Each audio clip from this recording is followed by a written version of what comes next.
ಬಹಳ ದೇಶದಲ್ಲಿ ಬಹಳ ಪ್ರತಿಷ್ಠಿತವಾದಂತ ಒಂದು ಚುನಾವಣೆ ಬಿಹಾರದ ಚುನಾವಣೆ. ಬಿಹಾರದ ಚುನಾವಣೆ ಈಗಾಗಲೇ ವೋಟ್ ಬಾಕ್ಸ್ ಅಲ್ಲಿ ಮತದಾರರ ಆಶಯ ಏನಿದೆ ಅದು ಸೀಲ್ ಆಗಿದೆ.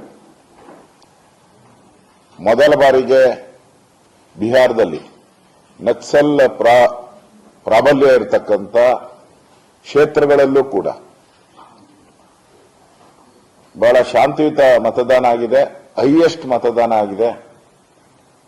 ಯಾರು ನಕ್ಸಲ್ ಚಳವಳಿಯಲ್ಲಿ ಭಾಗವಹಿಸ್ತಾ ಇದ್ರು, ಮತದಾನವನ್ನ ಬಹಿಷ್ಕಾರ ಮಾಡ್ತಾ ಇದ್ರು, ಅದರ ಮುಖ್ಯಸ್ಥರು ಕೂಡ ಕ್ಯೂನಲ್ಲಿ ಬಂದು ನಿಂತು ವೋಟ್ ಮಾಡಿರುವಂತದ್ದನ್ನು ಕೂಡ ದೇಶದ ಜನ ಗಮನಿಸ್ತಾ ಇದ್ದಾರೆ.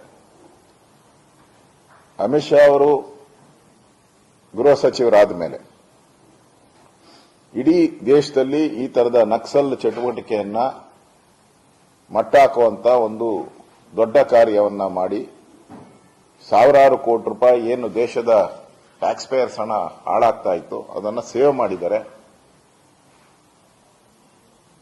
ಇವತ್ತು ಬಿಹಾರದ ಚುನಾವಣೆ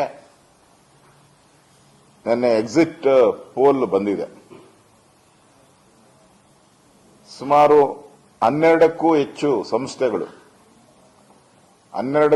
ಸಂಸ್ಥೆಗಳು ಎಕ್ಸಿಟ್ ಪೋಲ್ ಅನ್ನ ಪ್ರೆಡಿಕ್ಟ್ ಮಾಡಿದ್ದಾರೆ. ಎಲ್ಲದರಲ್ಲೂ ಕೂಡ ಎನ್ಡಿಎ ಬಿಜೆಪಿ ಮುನ್ನಡೆಯನ್ನ ಸಾಧಿಸಿದೆ. ಎಲ್ಲ ಎಕ್ಸಿಟ್ ಪೋಲ್ಗಳಲ್ಲೂ ಮುನ್ನಡೆಯನ್ನ ಸಾಧಿಸಿದೆ. ಯಾವುದೇ ಒಂದರಲ್ಲೂ ಕೂಡ ಕಾಂಗ್ರೆಸ್ಸಿನ